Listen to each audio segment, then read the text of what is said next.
like to introduce your student? I'm Dr. Beezley from History and Foreign Languages. This is my student, Olivia Harp.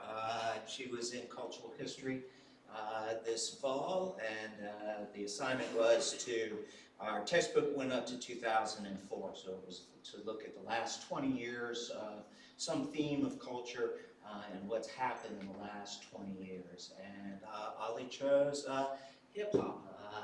She is from Alabama, and when I surveyed the class at the start of the semester, she was the only person in class who had seen Rocky Horror Picture Show.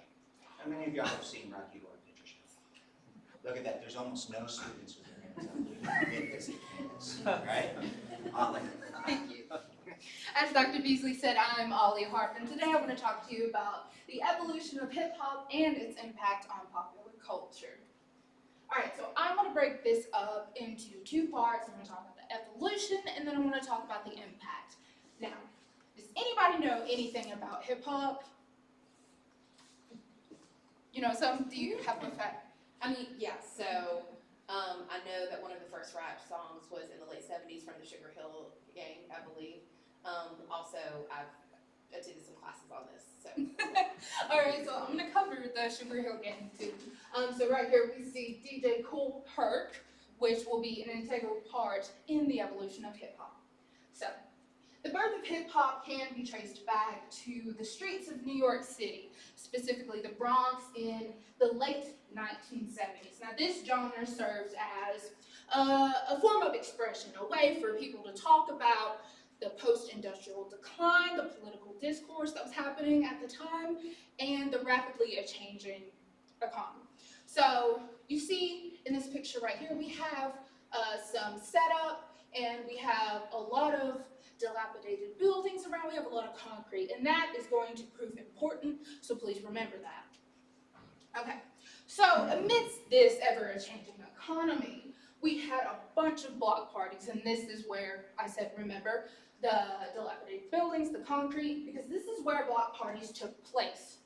So, DJ Cool Herc, as I mentioned before, he was the first to organize this back-to-school jam in August 11th, 1973, and he was one of the most important MCs. He is actually dubbed the father of hip-hop. So, he was born Clive Campbell, and he, like I said, is regarded as the founding father of hip-hop. He made history when he and his sister, who needed clothes for school, they organized this block party at their recreation center in their apartment complex. So, DJ Cool Herc introduced the breakbeat DJ technique. Now, this is when you use a pair of turntables to play two copies of the same record. So typically it would be a James Brown record, and you would switch between them, and it would extend the percussive section, so only maybe the cymbals, the hi-hats, and the drums itself. And then DJs, the breakdancers, this is when they would bring their best dance moves to the floor, so everybody would step back and everybody would breakdance. I'm sure you've all seen breakdancing before. Okay, so as hip-hop gained momentum, it expanded further into the mainstream.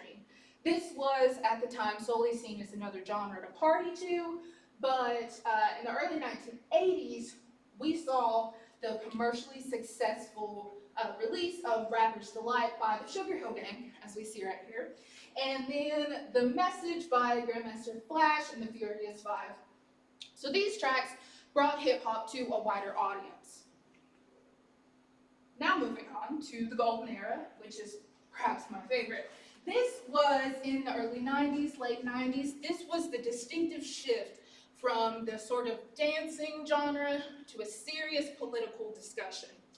So, we have artists like NWA in the top right, we have Bone Thugs and Harmony, and then Tupac.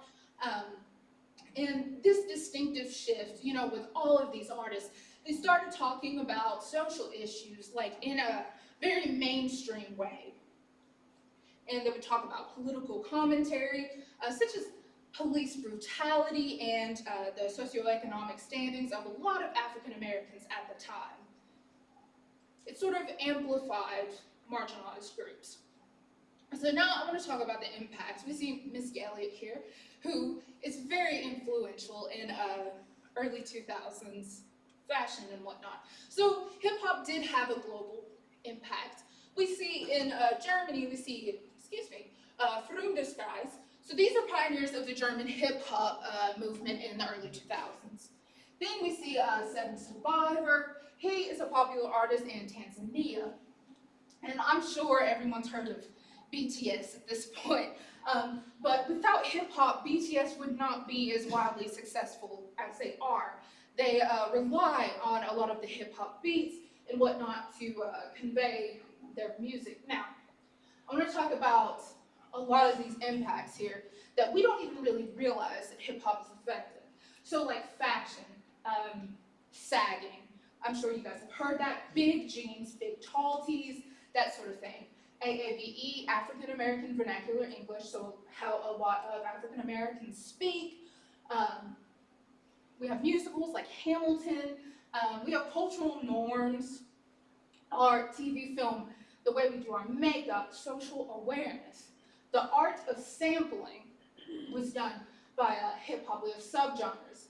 And we have hairstyles, and also hip hop actually brought luxury brands into a household name. So, hip hop did have humble beginnings in dilapidated buildings, in just the worst areas of New York City. But hip hop became something. It became a staple of the African American community, and it displayed resilience, creativity. It served as a form of expression, and it brought an entire culture and way of being with it, as KRS-One declared. Rap is something you do, and hip hop is something you live. Thank you. Are there any questions? We talked repeatedly in over the course of the semester about cultural movements starting on the fringes in the sideshow, as we talked about, and moving towards the main tent, the center ring, and becoming more middle class, more bourgeois, and being cleaned up in the process. Historically, that's lost often its origin, right? Black music coming out of the black community being performed by white artists. So clearly, this one is different. But also, do you see that rap has cleaned itself up in a way that made it more appealing to the middle class, or is this a different anomaly from what we've seen? I would like to say that this is a different anomaly. So in the 1980s, as I mentioned before, it was more commercially successful, and to be on the radio, you have to clean your act up. But in the 90s, with the golden era, you really saw that distinct shift where it was true. It was about the African American community. It conveyed realities, and I think that inherent honesty and clarity within that genre is how it was sort of an anomaly, and that it skyrocketed to success by just being itself. So just connecting with the supervisor question, so I'm just curious to ask you, like, do you get a chance to see, like, what was the reflection on the society at the beginning of this hip hop culture? Because I don't think like most of the people didn't accept this nicely or something like that. Do you have a chance to look at those things? Oh yeah. So initially, there was a lot of pushback to the genre because it came from the Bronx. It came from a marginalized group, so there was a lot of opposition to it. But again, when they sort of cleaned it up, polished it, for the 1980s, they were like, oh, okay, so you can do good. And generally, a lot of times, when it comes to African American art, the only way that it can be commercially successful is if somehow the general white population can profit off of it. Excuse me. So. Thank you. So when you see that shift that's coming from like more is dance based into like this having a political message, was there a pivotal moment, a caveat, an event where this shift kind of happened, or was it just a gradual, just kind of influence and change?